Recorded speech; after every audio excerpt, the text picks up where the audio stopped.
The trip from Parry Sound is a long trip, about 18 years long to be exact. Little changes in this small northern Ontario town except for the seasons.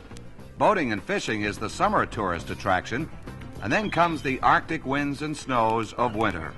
And with the return of winter, another hockey season for the small fry of Parry Sound, where dreams of future stardom in the National Hockey League are born. Such was the case of one Robert Gordon Orr. I really think everybody has a favorite team, but I think when a young boy was playing hockey, all the time he's playing, he wants to play in the AHL. And he has a favorite team, but I think the thing is he just wants to play in the AHL, and it doesn't matter where he plays. Bobby Orr was born on March 20, 1948, the son of Doug and Arva Orr. There was an older brother and sister, and later there would be two younger. I think you would say we have a very close family, Don, although I haven't been home much the last 4 years that I've been here in Boston, and when I was in Oshawa for 4 years, so I don't really get home that much. But I think we are a close family. I always had fun with my dad. We could do things together. We fished together. We traveled together. And he's just a heck of a guy. A lot of people here in Boston know him, and he just has a great time all the time. And my mother, she's doesn't like to travel as much as my dad, but she's quite a girl. She's someone you got to meet too. She handled me, so she had to do something, and she could handle it, I'll tell you. Ronnie, it was funny. While I was home playing, Ronnie didn't play. I don't know what it was, maybe because I was playing. We played against each other a couple times, but I watched Ronnie play, and I thought he was a pretty good hockey player.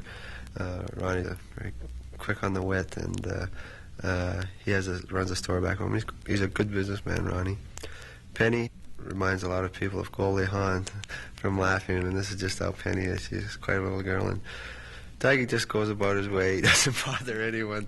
He's good on the skidoos. He handles boats very well, and Dougie's a real good kid. I think Pat and I may have been the closest. I was very close to all my brothers and sisters, but I think Pat and I were very much closer than the others. I don't know why, but I think this happens in all families where one will be a little close to the other. She's married now and got a beautiful baby, a big Mike, and she's just a wonderful, real great girl. I like Parry Sound. I think I'll always go back there. Good shopping areas. I'd love to go back there. I always go back there. It's a slow-moving town. It's just a small town, not a lot of traffic. It's a great place to grow up. There's plenty to do. Good fishing, good hunting. We do have theater and beautiful parks, good clean water, good clean air. The country is beautiful. It's a real great spot to be. This may come as a surprise to some, but skating didn't always come easy for Bobby Orr.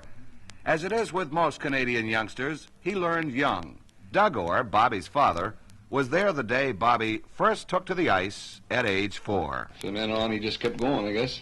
Mainly the hockey stick was just to keep him in balance when he was at that age, because he used to run over on his ankles quite a bit. I don't really remember, but I would imagine I'd be the same as any young boy his first time on skates. I couldn't stand up.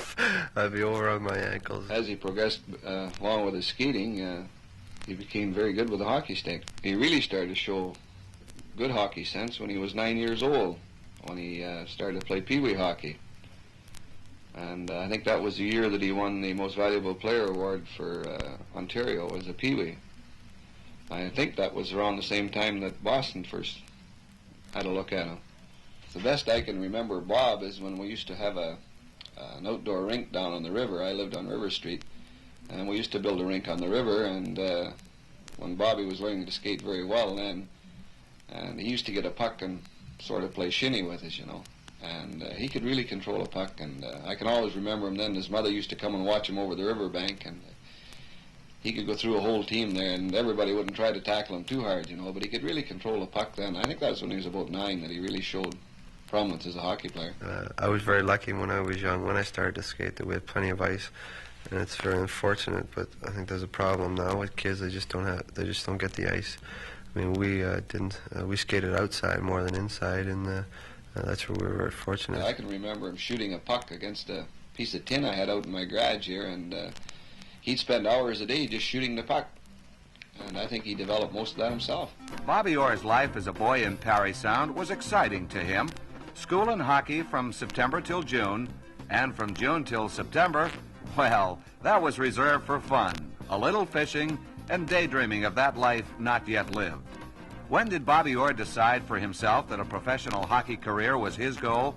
Almost from the very beginning. I think once I started playing hockey, I mean, we were playing for fun, and we got to go on trips and playing hockey at home, playing on different teams. We got a lot of ice time in the rink, which we liked. I think right from the start, when I started playing, it was in my mind. Like I said, every kid thought like this, you know, gee, I'd sure like to play in the NHL. I think it was in my mind right from the start. It's hard to remember a time when Bobby wasn't playing hockey, and he combined his hockey playing with his schooling. I've always been very lucky, Don. At home, I had great parents, great family, and great coaches. I went to Oshawa to play, and I went to high school in Oshawa. And again, I get to Oshawa, and I get the great coaches again, and I get the great people to live with. I think the people that I lived with in Oshawa, Jack and Cora Wild and Bob and Bernie Ellesmere, I think they were a little harder on me than our parents. I think it's just natural that they were, because they're afraid that we'd go astray or something. But they were just like our parents. I was very fortunate to have people like this. And perhaps as a youngster, you would listen to them a lot closer. Oh, I was afraid. I was a little. I wasn't scared of them, but I listened to them. My parents taught me respect of people, and I did listen to them. And with the traveling, playing junior hockey, we would practice after school, so we wouldn't miss for that. And the only time we might have missed a morning was when we played in Montreal, and we traveled all Sunday night and Monday morning to get back. Harry Tate, Bobby's school principal, remembers Bobby. He, like many others, he enjoyed life and was a little mischievous at times, but he is a good average student that you could trust at any time. I am certainly very proud of him, both as pupil and as a player. Today, as he was then, Bobby Orr remains a humble person. All credit to any of his hockey success goes to his coaches. His very first coach as a youngster in Parry Sound was Royce Tennant. He was generally always among the fun players that I had on the team. He was generally very well accepted by the other players. He was possibly a leader in a quiet sort of way. He's good with people. I think he is much like Gordie Howe with respect to doing hockey good. Later, former NHL defenseman Bucko McDonald guided Bobby's progress. I had to tell him fewer times than anybody else any mistakes that he might make. I remember we were playing against this team from Aurora. Bobby made a couple of mistakes. He asked me to take him off defense. Said to Bobby, I said, the only reason I said that you've asked me to take you off the defense is because you made 2 mistakes out there and it cost us 2 goals. You know, it's kind of nice to see you make mistakes once in a while. It shows that you're human. And I said, the only reason it's noticeable to yourself is because you don't make them as often as the rest of the boys. And I said, are you ready to go out? He said, yes, I am, Bucko. He said, I'll be playing defense. And they haven't taken him off there yet. What do you feel, Bobby, your coaches taught you that has been so valuable to you now as a pro? Well, anything. I think everything I do now, Don, I've been taught somewhere along the line by my coaches. I can name them when I was at home with Tommy Maxwell, Royce Tennant, Bucko McDonald. I go to Oshawa and I have Doug Williams, Jim Cherry, Bep Quidlin. I come here to Boston. I have Harry Sinden and Tom Johnson. You know, I'm playing hockey and I do different things on the ice, and someone has taught me these things. And I've just tried to practice them, and all these fellows have taught me different things. Bobby Orr's star really began to rise at age 12, and it all came about strictly by accident. With the Boston Bruins in the midst of a down cycle, a 6-man task force headed by President Weston Adams Sr. began a methodical canvassing of every nook and cranny of Canada. It happened early in 1960, one afternoon in the small town of Gananoque, Ontario. They had come to look at 2 other players, but they came away raving about a third. Weston Adams Sr., Milt Schmidt, and Ren Blair remember everything about that day, but Bobby Orr just remembers that his team lost. I remember the baggy pants, the shock of blonde hair, and playing defense, although he was one of the smallest men on the ice. He was about 120 pounds, soaking wet. I wasn't too tall. I was 5'4", I guess. I guess 5'3" or 5'4", which isn't bad. What attracted me most, besides his uniform and the way it fit him, was the fact that he was a defenseman. He was the small boy out there, but he was the general. He was directing his own team. He was telling them what to do and doing it himself and seeing that they did it.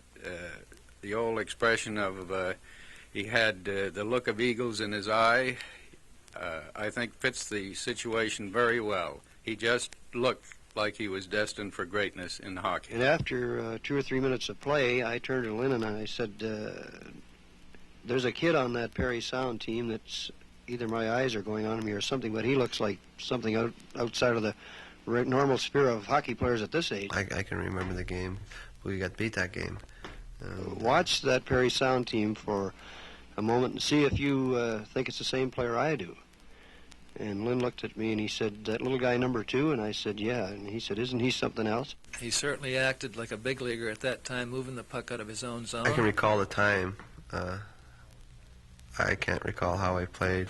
And stick handling and shooting, and certainly carried himself like a big leaguer all the way. It all was worthwhile, as we all know, a real stroke of luck. And when I say that, is that we were there to look at 2 other players, and we come up with a Bobby Orr. Lady Luck had smiled on the Boston Bruins' future that afternoon, and then Ren Blair drew the assignment of coaxing Bobby's parents into letting him sign the form that would lock him into the fantastic Boston Bruins and NHL career that is now history. I was able to get Bobby to agree to come to our junior tryout camp at Niagara Falls, which was always held the week prior to Labor Day. And he just burnt that camp up at 14 years of age. And Weston was so enthused about him that he suggested that I give up the normal Labor Day holiday weekend and go to Perry Sound, that it was imperative that we get this boy signed. Well, the first person to contact us in Perry Sound was Ren Blair, who was then the general manager of the Oshawa Generals, who also worked for the Bruins. And, of course, we had other people, too, like Scotty Bowman, who was head scout for Montreal Canadiens, Jimmy Skinner, who was with Detroit, Bob Davidson with the Leafs. But I think the guy that bothered us the most was Ren. And every time you turned around, Ren Blair was always visiting us, or when he had the Kingston Frontenacs, I think, he used to detour them through Perry Sound on his way north just so he could stop in and say hello to us. And he invited me up for a couple of trips with him to see a couple of games, but he was bound and bent that he was going to get Bobby to sign with his Oshawa Generals. I took my wife and went up there for the weekend and spent nearly all day Sunday talking with the family because Mrs. Orr just felt that this boy was too young to leave home. And after all, she had a good point. Here's a youngster, 14, and still in grade 8, just graduating in a public school, talking about going away from home.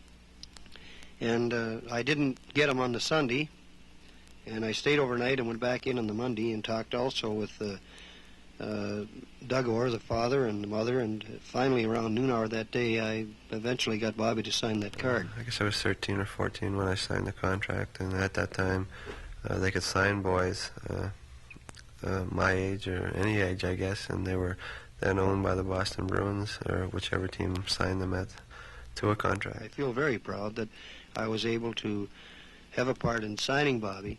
I even feel to this day that if there was any community that deserved the next superstar in hockey, which was then coming in Bobby Orr, that the people of Boston deserved him. And Bobby, why did you finally pick the Bruins? They were in last place at the time. I wanted to play pro hockey.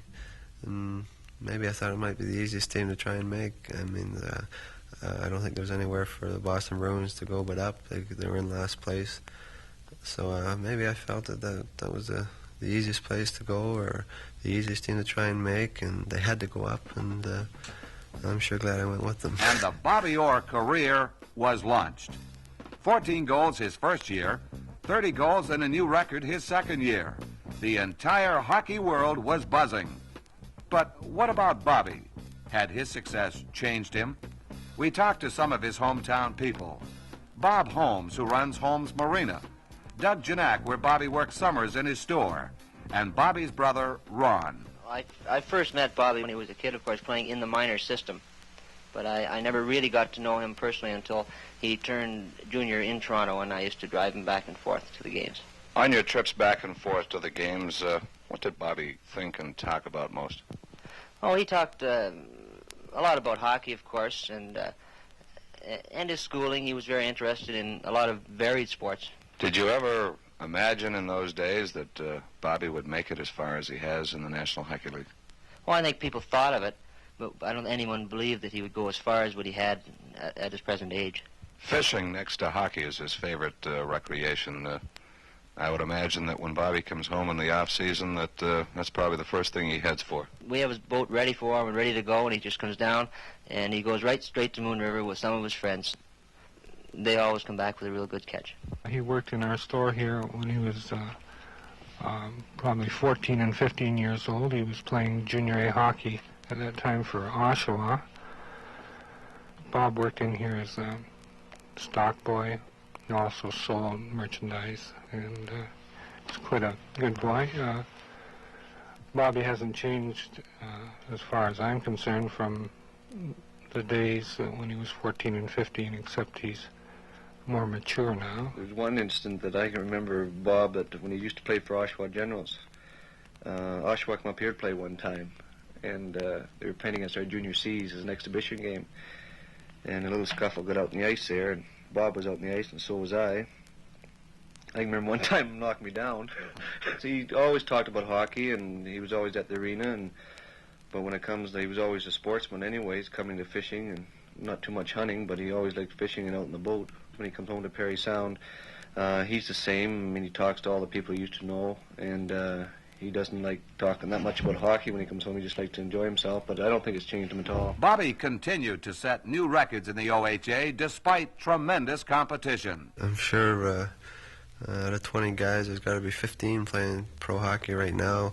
Gary Smith, who plays goal for Oakland, Mike Walton, Britt Selby, Ron Ellis, Jimmy Keon, Dave Keon's brother, Jimmy McKenney plays for Toronto. Al Smith was in there, wasn't he? Al Smith, yeah, yes, the goaltender. And Wayne Cashman played with you. Wayne Cashman played with me. Wayne Carlton, and those fellas all play on one team, and we were playing against them. But Cash, I played with Cash in Oshawa. Danny O'Shea, who are Danny in Minnesota, and Cash, of course, here in Boston. They're two of the players I played with in Oshawa. The records continued to fall. 34 goals at age 16, more All-Star honors. But now the once half-pint defenseman had grown into a solid 5'11", 180-pounder. The Boston Bruins were ready for Bobby Orr, and Bobby was ready to face the sternest test of his young life. At age 18, Bobby Orr signed his first professional contract. It took place on a boat in the wee hours of the Ontario morning. It was in Barrie, Ontario. I was working at a boys' camp, and I got a call from Alan Eagles, my attorney, and he said, why don't you drop in at my cottage on the way home? I would go near his cottage. So I dropped by his cottage, and my dad is there with a friend of his, Alec Eager, and Al's there, and he says, you're going to turn pro today. And I was surprised, but I was very happy. We drove to Barrie to a yacht harbor where Mr. Ems had his boat, and went aboard his boat and fought for a little while. Finally, we cut the pen out, and I signed my first pro contract. Do you recall that first day at the Bruins training camp in London? I roomed with Johnny Busick, and Chief walked in, and I recognized him, but he introduced himself, and I said, Mr. Busick, how are you? He says, hey, watch that mister. He says, either Chief or John. But and don't think that didn't help. For a guy to come in and say that to a kid that's scared skinny, it really relaxed me, and the Chief really looked after me. All the guys looked after me. They were very good to me. First game in a Bruins uniform during the regular season. Do you recall anything of that? Oh, yes. It was against Detroit, and I came to the dressing room. I think I was in there at 4:30 or 5 o'clock for an 8 o'clock game, so I was there. You always did like to arrive early. I like to go early, yes, but I was very nervous this night. This was my big night, and that night I got a point that night. We won the game. I can remember we won the game. I got a point, and after the game, the reporters came to me, and they said, gee, that was just a heck of a play you made. And what happened, I had the puck at the blue line, and I went to take a shot, and I fanned on the shot, and it just slid along the ice. I think it was the Chief. I think Chief put it in. And I went to shoot. I was shooting at the net, but I fanned on the shot, and slid. It kind of looked like I made the pass to Chief, but I really didn't, and they thought it was a heck of a play. But actually, I was trying to shoot the puck, and I missed it, and it just slid along very easy to Chief, and Chief put it in the net, so that was my first point. Do you remember your first goal in a Bruins uniform? Yeah, it was against Montreal Canadiens, I think. You're right. And that was a big thrill for me. I can remember it was a shot, blue line shot, and I can remember that. Do you remember who was in the nets that night? Gump Worsley. Yeah, Gumper was in the net. The rest is chronological history. 4 record-breaking years and Boston's first Stanley Cup in 29 long years. And for Bobby Orr, enough personal hardware to sink a battleship. Ron, did you ever dream way back then when Bobby was a youngster that he'd achieve the success that he has today, that of a superstar? No, not really. Well, when we first went to Oshawa playing Junior A, at the time that Ren Blair found him, he told us himself that Bobby could be a very good hockey player. But here's an ironic twist. Doug and Arva Orr, where Bobby always got inspirational guidance as a youngster in Parry Sound, neither of his parents saw perhaps his biggest goal of his young career, his Stanley Cup winning goal. Orr beats Anderson behind the net. Back to Orr. He scores!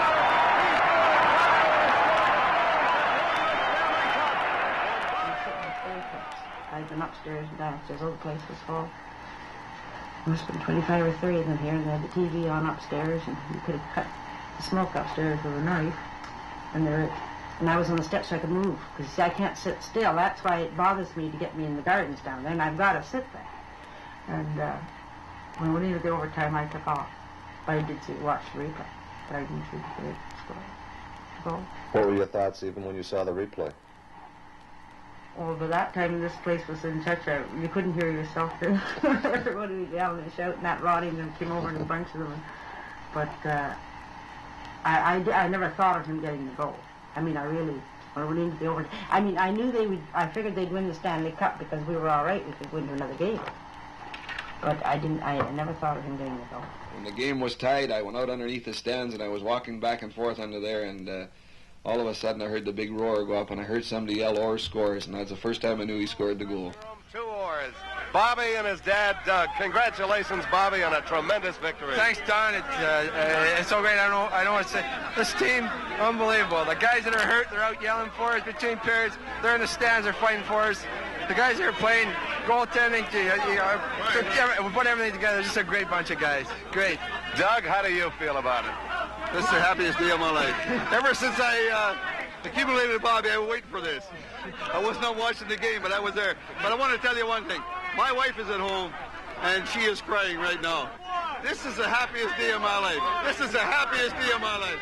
I couldn't wish for anything else. And what about Bobby's future? His sister Penny had her own thoughts. Just hope he continues to be in the National Hockey League, and that he has a few more years left, and that he marries eventually. And I hope his wife is what he wants. As long as he's happy, I'm happy. This has been one side of Bobby Orr. What of Bobby Orr's future? What worlds are still left unconquered? Bobby, you say you don't set goals. If you did, there'd be very few left that haven't been reached. It'd be nice to reach them again. I've set goals we'd like to end up in first place this year. It's got to be. I've set a goal, and also win another Stanley Cup, because if everyone is as much fun as the first ones, it's something to look forward to. It's something to fight for, because you had to be part of it. You had to be there to see and feel the feeling of being a champion. It was just unbelievable. You can't really describe it. The parade, the dinner we had. It was just a feeling you just can't describe. You just had to be part of it. It was just unbelievable. And don't bet against it either.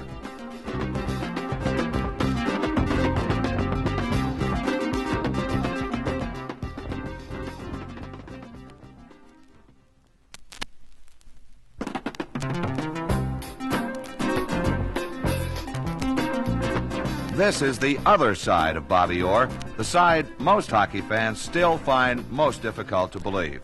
He's a defenseman, and he's a forward. He prevents goals from being scored, yet he scores them himself, and at a record-breaking clip. Orr blocks shots, yet he's down at the other end setting up the big scoring plays. Yes, Bobby Orr is many things. But on one point, everyone agrees. Bobby Orr's style of play has indeed revolutionized the game of professional hockey. The 60s and 70s will be known as the Bobby Orr glory years. In a series of exclusive interviews for this album, Bobby Orr talked about hockey, his brand of hockey, from every conceivable angle. Let's get down to the subject of conditioning, a very important part of any athlete's repertoire. Exercise and conditioning. What are some of the exercises that you'd recommend for youngsters to get into condition to play the game of ice hockey? Exercising, I think, before any sport, especially a sport like hockey, a sport like football, when you're moving a lot, you're being hit a lot, I think it's very, very important to exercise, to warm up. You'll find there are a lot of injuries early at the start of the hockey season. The muscles haven't stretched yet, and this is the reason we do exercises, to stretch those muscles so that when we're hit, your muscles, if they're all tight and cramped up in a ball, it's a very good chance they'll be ripped. So this is the reason that before training camp, before we even go on the ice, we do calisthenics in the hallway of the arena. Then when we get on the ice, we do other exercises, stretches, groin stretches, that's dropping your leg down and stretching back as far as you can. Kick-ups, that's holding your stick right out in front of you and kicking up to kick that stick. Pull your leg towards your body with your stick, putting your stick on your shin pad and pull it up as high as you can. Running in the spot, holding your stick directly out in front of you and just running. And also running on your spot is a good exercise for a boy that wants to strengthen his legs or his ankles and is having trouble with his balance. But I think the big thing is you'll find with exercise is to loosen the groins. You get a lot of groin injuries.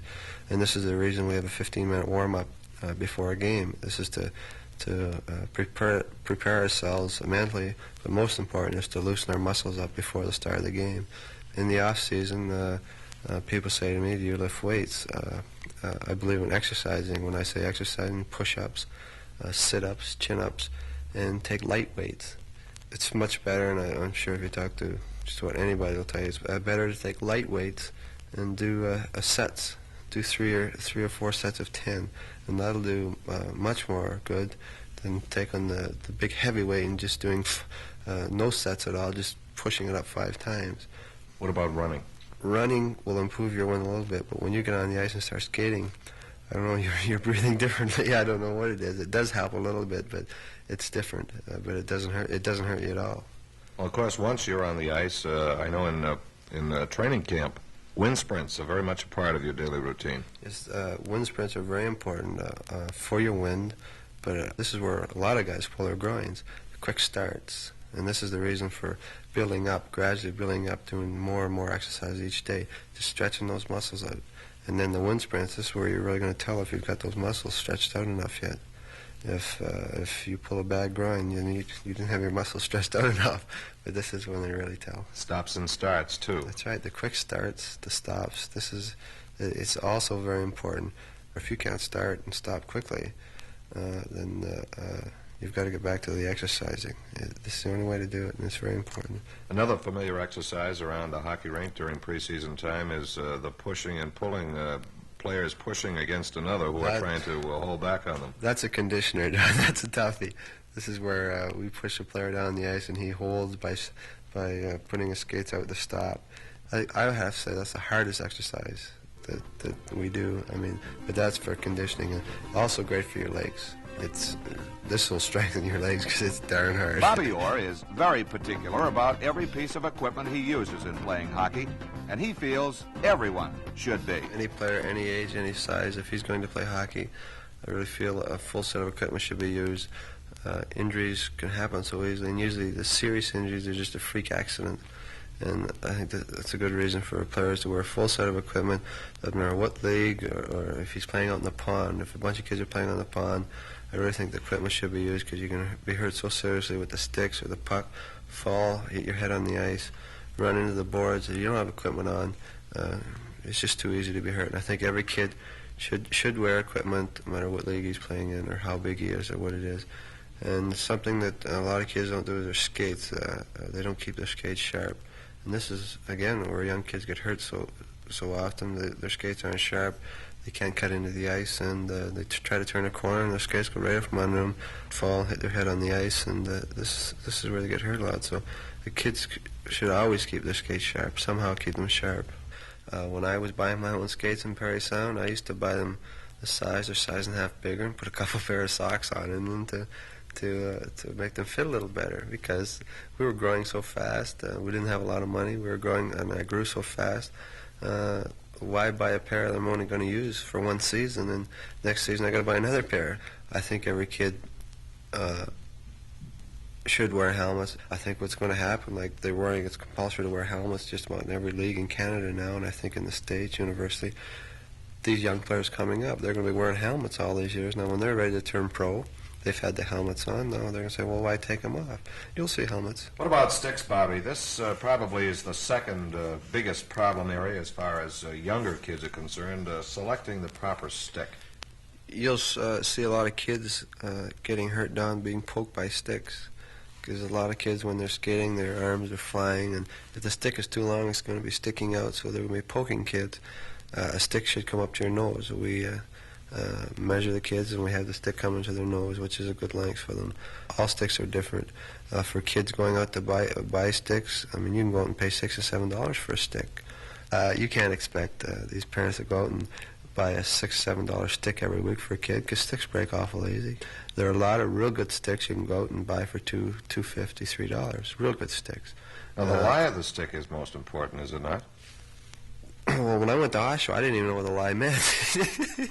But the lie is very important. It just depends how you skate. If you're a stand-up skater, say like a Turk, Derek Sanderson, he's got a higher lie. Derek's got a 5.5 or 6 lie. I think this is how it goes. I use a 5 lie because I bend over quite a bit when I'm skating, and every player is different. Most of them are 5. Maybe 5.5, but the lie, of course, is the angle at which the shaft and the blade meet in relation to the ice surface itself. Well, what are your feelings, Bobby, on the curved blade for youngsters? Well, for youngsters, when they get to be great hockey players, Phil Esposito or Stan McKeet or Gordie Howe or Bobby Hull, then start using the curve. It's just too difficult to use. I tried it. I have a slight curve, and some nights I have trouble with that. I've tried the big curve, and it's just too difficult. If a young boy were using this stick, instead of concentrating on practice skating or looking ahead to where his man is, who he's going to pass to or make a play like this, he's got his head on, he's looking at this stick because it's too hard. He's got to watch it, he's going to lose it. If he had a straight blade, he wouldn't have to worry about that. That puck's going to stay there, and then he can be looking somewhere else. He can be looking where he's going to make the next play. But with that big curve, it's so difficult. He's thinking about it all the time because he's afraid he's going to lose it. And this gets his mind off everything else he should be thinking about. The heart of Bobby Orr's game is his tremendous speed and agility on skates.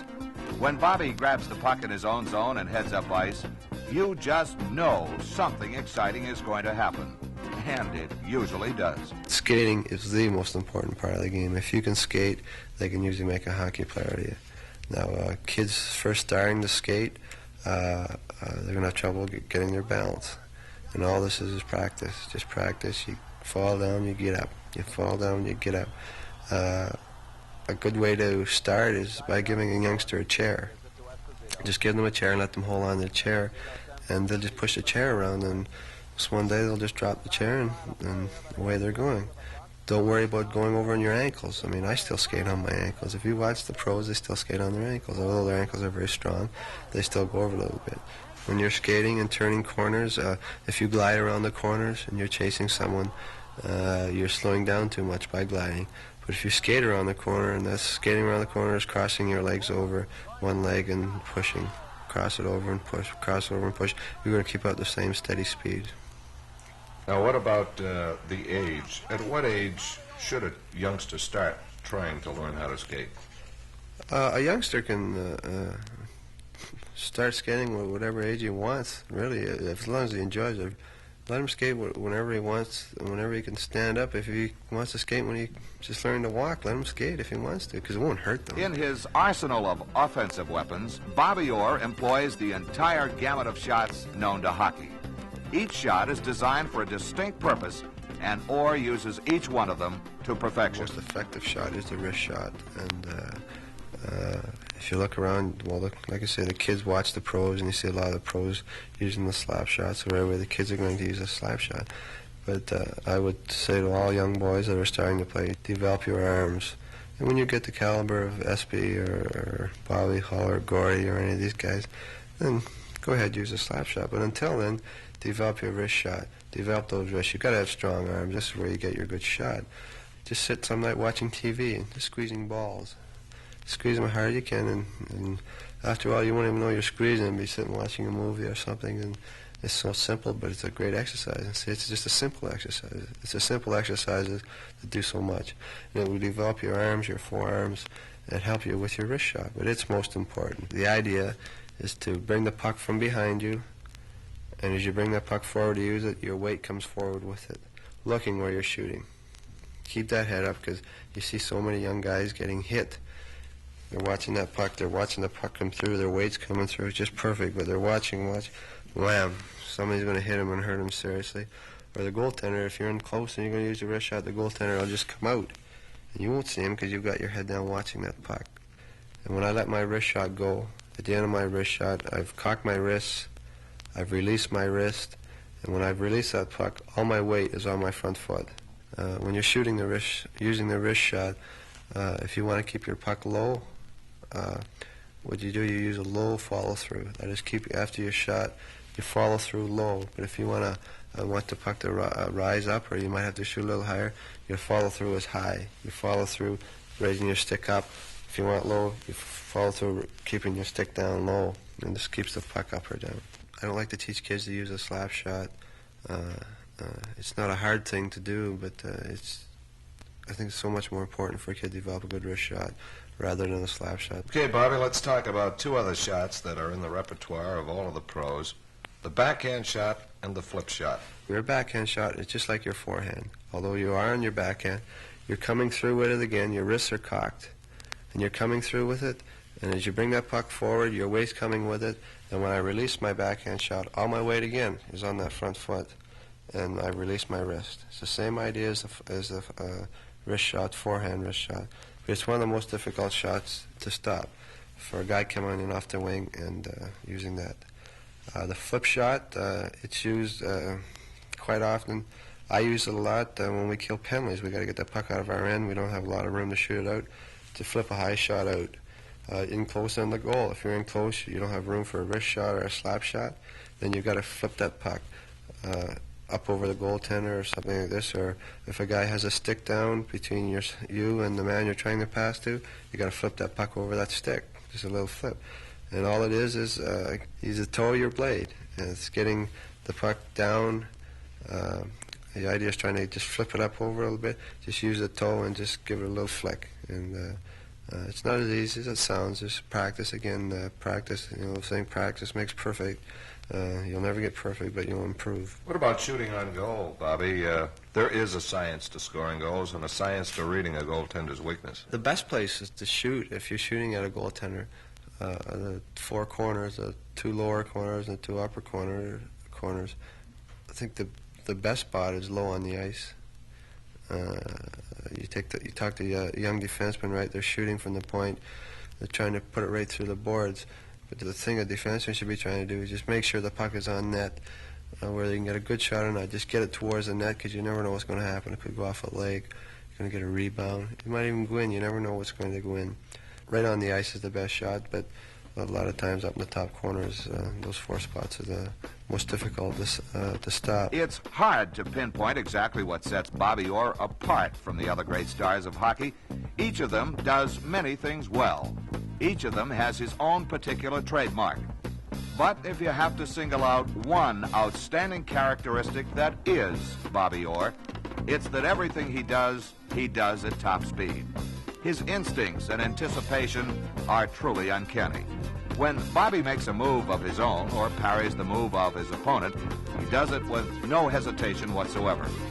The next time you see Bobby Orr in action, watch for these great moves, his deceptive faking and the pinpoint accuracy of his passing. This is truly a high-speed symphony on ice. Passing is very important, and passing is like a about shooting ducks. If a duck is flying, you shoot ahead of him and hope he's going to fly into the buckshot. That's the same with passing. If your man is moving, you've got to pass ahead, even if it isn't going to be on a stick. You might have to shoot it off the board, but he's going to move and he's going to move into it and maybe pick it up off the board, or you're going to pass it right on a stick. But if a man is moving, you got to pass ahead of him, let him run into it. Passing it, it's like your wrist shot, but you don't want to raise it. You want to keep it low. It's the same thing, and you just sweep it, kind of sweep it through. That's all it is. Sweep through. You almost sweep it like a broom, keeping it on the ice, watching where your man is. Always watch where you pass. Whether you should pass hard or soft. If there's a man, looks like a man's going to cut your pass off, then you got to give it a little swift pass. But if you got a lot of time and nobody is around you, then it's never easy, because you got to be very careful that if a man moves in between you and picks that puck up, you're standing still and you're passing, then he's going to beat the heck out of you. Most of the time, make it a good crisp pass. I like to pass crisp. I say crisp, a little swift pass. I always do. That's the way I like to pass. I like to make a habit of passing quite swift, because in a game, a lot of passes are picked off, and the reason they're picked off is because someone just passed too easy. So it's a good hard pass, and I do it all the time. This is the way I like to do it. Deking or carrying the puck. First of all, carrying the puck, you've got to remember, keep that puck out in front of you. If you get it down into close to your feet, then you're going to have to watch it. But if you keep it out in front of you, you can see what's ahead of you, and you can also see the puck. So it's very important to keep that puck out in front of you. If you're skating around a man or stick handling, always keep your body between the man and the puck. Don't get that puck in there, because he's going to sweep check you or poke check you. Keep your body between it. And remember, keep your head up. If you keep it out in front of you, you can see the puck and the man. When you're carrying the puck, handle it as little as possible. You'll see kids stick handling and they're back and forth, back and forth. It's not necessary at all. All you do is just use easy sweeps. If you want to move it, easy sweeps.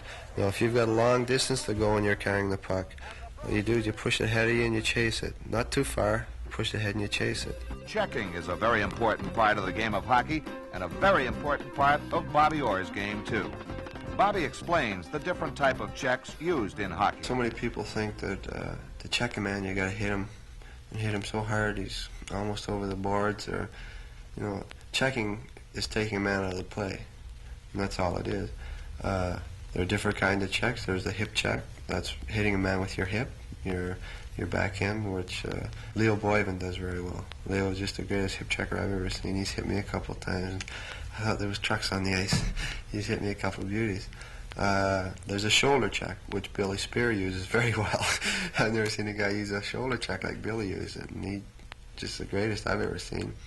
There's a sweep check, and that is using your stick. A sweep check, what you do, you lay your stick flat on the ice and reach out and sweep the check away from the man.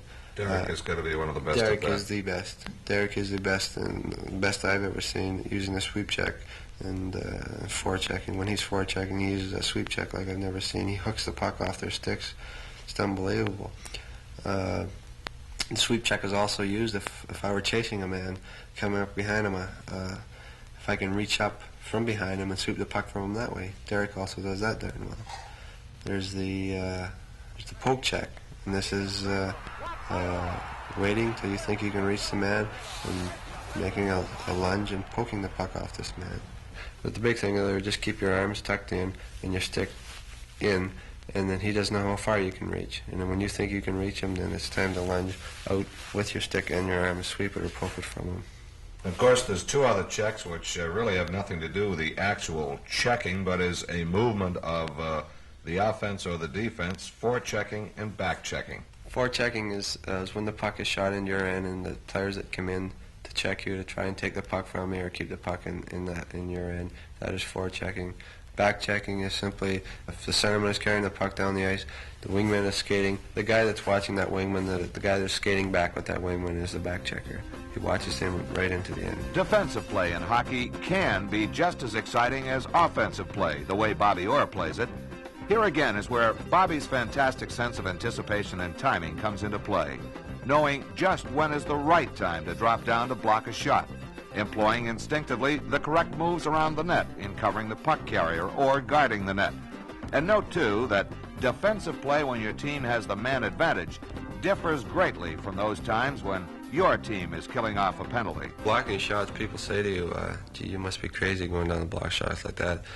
But I'll bet $1 to the donut every day that I'm not going to go down unless I'm darn sure that I'm close enough to that man that that puck doesn't have time to rise up and hit me in the face. It's just timing.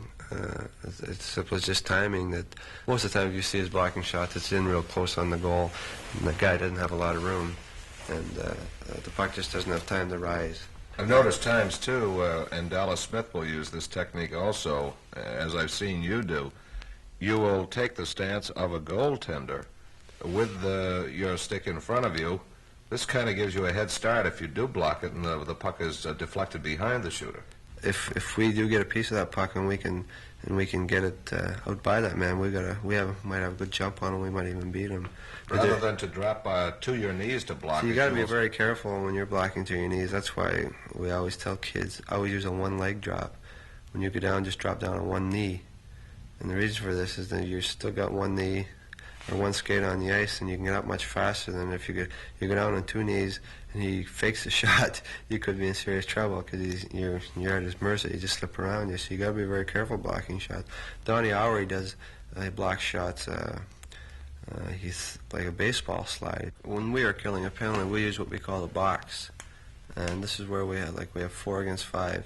So we try to form a box. We have the two defensemen. One will be on one side of the goal. I'll be the other about maybe 10 feet out from the crease on both sides of the goal. And our two forwards will be out past us, almost to the blue line, not quite to the blue line. And what we're trying to do, we're trying to keep that puck on the outside of that box. The other team is shorthanded. You have the power play on, and if you as a defenseman are playing on the point, this kind of reverses the situation. Then you're on the attack. It's much better. It's much better than being the other way.